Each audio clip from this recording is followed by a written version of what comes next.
Hi, welcome to Sober Healing. So, welcome back to all of the viewers that have been, following me, and welcome to the new ones that have recently joined. We are all on different parts of our journey, okay?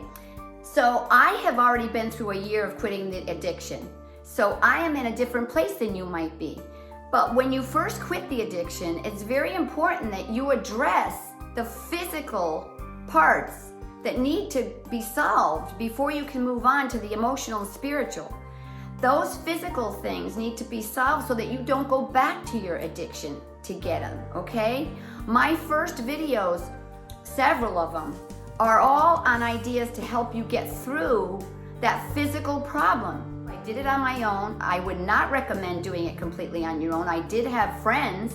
I didn't have any professional type things, but I can tell you that any support system is of value. Anything that you have that would help you to move forward. Those first few videos are going to give you tons of ideas to get rid of the anxiety, the lack of sleep, all of the things that you're going to be going through. I have made it through those stages.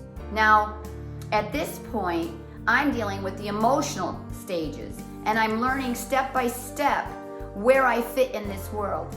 And I can tell you right now, I want to change this world one step at a time. And I want it to be a more lovable world, a more compatible world, people that are going to be more empathetic and to help raise each other's vibrations. Okay? So that's where I'm headed. Now, wherever you are on your journey, I'm hoping that every one of these videos will be of value to you in some way. All right. Today we're discussing three things: sympathy, empathy, and apathy. Those are different types of situations that are going to come up for you. Okay, sympathy. The definition is feelings and understandings of pity and sorrow for someone. This also includes with emotional distance.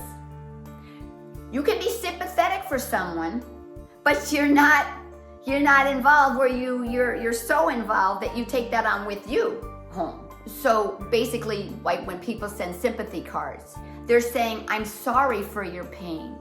Just because somebody sends you a sympathy card, they're not destroyed on the other end of that card. I always thought that sympathy and empathy were the same. Well, here's the difference. Let's talk about empathy first.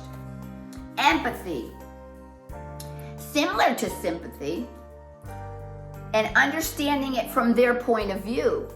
Now it's not just a distant thing.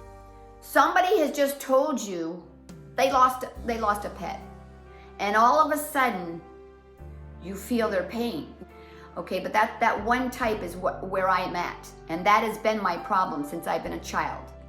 And I didn't know how to handle it, and I didn't know what to do with it, and nobody understood what that meant when I was young. I was always looking for relief from that, see?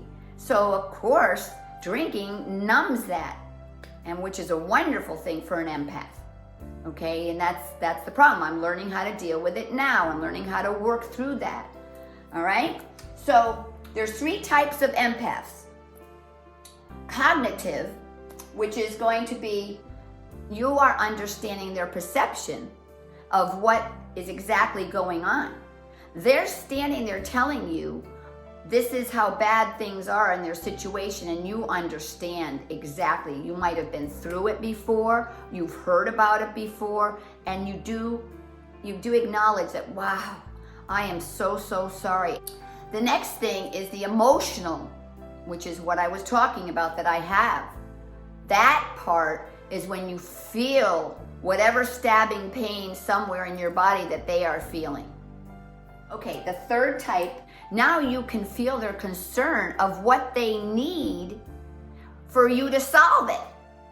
So for some reason, an empath seems to know what type of thing they need. It doesn't always have to be a physical thing. They may need to sit down with you and discuss something spiritual, to give them spiritual strength, right? Or emotional strength if they're crying.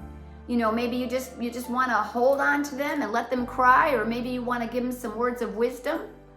But in other words, an empath just seems to know what to do to help others. People come over my house for all of the solutions, and they walk out feeling better. That's amazing. I don't know if sometimes I never ask them, did you go out and buy all this stuff? Did you do something about it after you left? But I do know that when they leave my house, they always feel better. There's hope again. All right, the next one is called apathy. The opposite of empathy. This is a big one because an empath is so sensitive that she can see from a mile away an apathetic person, someone who is feeling like they're kind of stone. They kind of feel like a stone because they don't have those feelings for someone else. It's all about their needs. They spend a lot of time, complaining, crying, and the apathetic person doesn't even know why they're feeling that way. They're feeling empty, completely empty.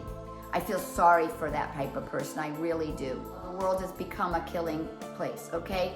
So the apathetic person tends to squash everything.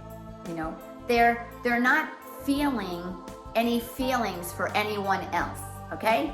And so they tend to look at the world as cold, like they're cold. So I'm going to tell those types of people one thing is go help someone else. And if you start to help people in a very small way, after a while, I think your heart will start to heal and you will start to change. So I hope you got something out of this, you guys. Push subscribe, push the like, and let's keep on going, all right? I wish you well for today. Listen, we're just learning. We're going to take things one step at a time. I want you all to take a big breath. Take it nice and easy today, okay? Learn what you can, do what you can do, and hang in there with me, all right?